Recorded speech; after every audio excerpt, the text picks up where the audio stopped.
कि एक दिन माँ को याद कर लो, एक दिन बाप को याद कर लो, एक दिन उनको याद कर लो, एक दिन जो उनको याद कर लो। भारत संस्कृति के अंदर में, सनातन धर्म के अंदर में, जम्मू देवी भरत घरते आर्यावर्त के अंदर में तो प्रतिदिन माँ की वंदना होता है, प्रतिदिन पिता की वंदना होता है। और तब तुलसीदास रामायण लिखते हैं, प्रात काल उठे रघुनाथा, मात पिता गुरु नावहि माथा। ये तो ऐसी भारत भूमि है। और यहाँ कहा गया है, अगर हम एक शब्द है तो माँ हमारी पूरी भाषा है। हम केवल शब्द हो सकते हैं, भाषा तो पूरी हमारी माँ है। तो ऐसा कोई दिन नहीं है जो हमारे जीवन में माँ का दिन नहीं हो। इसलिए माँ सदा वैदनीय है, पूजनीय है। और तभी हमारे भारत भूमि के अंदर में उद्घोष किया गया है, त्वमेव माता च पिता त्वमेव बंधु च सखा त्वमेव सर्वं मम देव देव। सबसे पहले माँ की आराधना किया गया, माँ की पूजा किया।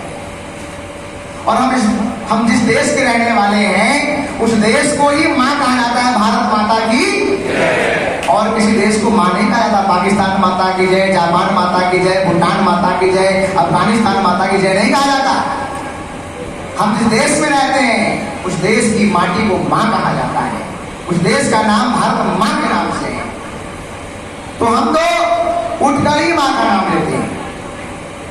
इसीलिए हमारे यहाँ कोई भी देवी देवता का जब नाम का उच्चारण करते हैं तो सबसे पहले क्या कहते हैं, राधा कृष्ण, सीता राम, उमा शंकर, लक्ष्मी नारायण। सबसे पहले माँ को याद किया जाता है। तो माँ सदैव वंदनीय है, पूजनीय है।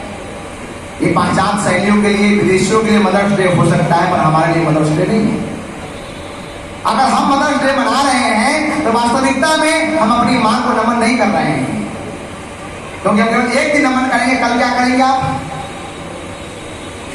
हमें हर दिन माँ को याद करना है, हर दिन माँ की आज्ञा को मानना है, हर दिन माँ के वचनों को चलना है, हर दिन उनके आज्ञा में अपने आप को मिटा देना है, मिटा दे अपनी हस्ती को। दर्द से मरतबा चाहे गुले गुलजार होता है जब दाना खाक में मिल जाता है। और अगर आज मातृशक्ति दिवस है, आज मदर्स डे है, लोग मना रहे हैं, तो माँ को कैसा होना चाहिए? अभी मुझे भाई जी आपको सती अनसुईया के बारे में, सती सावित्री के बारे में आपको सुना रही थी। लेकिन मैं कहता हूं अगर माँ हो तो अनसुईया हो तो बहुत अच्छी बात है, सावित्री हो तो बहुत अच्छी बात है। लेकिन हर माँ को अगर होना चाहिए तो माता सुमित्रा की तरह होनी चाहिए कि दो बेटे को जन्म दिया, लक्ष्मण और शत्रुघ्न को, और दोनों को गुरु की सेवा में लगा दिया। एक को राम जी की सेवा में लगा दिया और एक को भरत जी की सेवा में लगा दिया। अगर माँ बनना है तो सुमित्रा जैसी बनो, माँ बनना है तो सुनीति जैसे बनो। राजा उत्तानपाद की पहली पत्नी थी सुनीति, दूसरी थी सुरुचि सौतेली। लेकिन सुनीति से जो ध्रुव का जन्म होता है, अवतार होता है, ध्रुव को मालूम बना मेरा पिता है, गोद में गया। सौतेली माँ ने, सुरुचि ने गोद से उठा करके फेंक दिया उसे, इस गोद में बैठने का अधिकार तू नहीं, मेरा बेटा है। तो जंगल में जन्म लिया है, तो नहीं बैठ सकता है। वह ध्रुव रोता बिलखता हुआ अपनी माँ सुनीति के पास जाता है और माँ को सारी बात बताता है। वह माँ कैसी रही होगी सुनीति, वह माँ कैसी प्रेरणा देती है अपने बालक को अंदर। वह माँ कहती है, बेटा तुझे 3.5 हाथ का जन्म देने वाले पिता ने तुझे गोद से निकाला है, वो तेरा असल पिता नहीं है। जो तेरा असल पिता है, जो दुनिया का जगत पिता है, मैं तुझे उनके गोद में बिठाऊंगी, मैं असल पिता से तुमको मिलाऊंगी।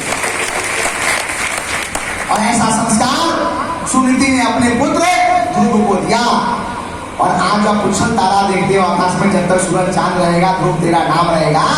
आज वही पुच्छल तारा ध्रुव के नाम से हर व्यक्ति ध्रुव को जानता है। तो माँ को ऐसी होनी चाहिए। माँ को तो शकुंतला जैसी हो। 8 साल का बालक भरत शेर का मुंह का जबड़ा खोल करके शेर की दांतें गिनता है, और ऐसे बालक के नाम से इस देश का नाम, भरत के नाम से भारतवर्ष बनता है। अगर माँ होनी चाहिए, आज मातृशक्ति दिवस है, आज माँ को नमन करते हैं, माँ को याद करते हैं, मदर्स डे को मनाते हैं, तो माँ को ऐसी होनी चाहिए, मैनामती की तरह होनी चाहिए। माता मैनामती का पुत्र गोपीचंद था, एक राजा था, राज सत्ता को चलाता था। एक दिन उसकी दासी सारे उनके चाकर लोग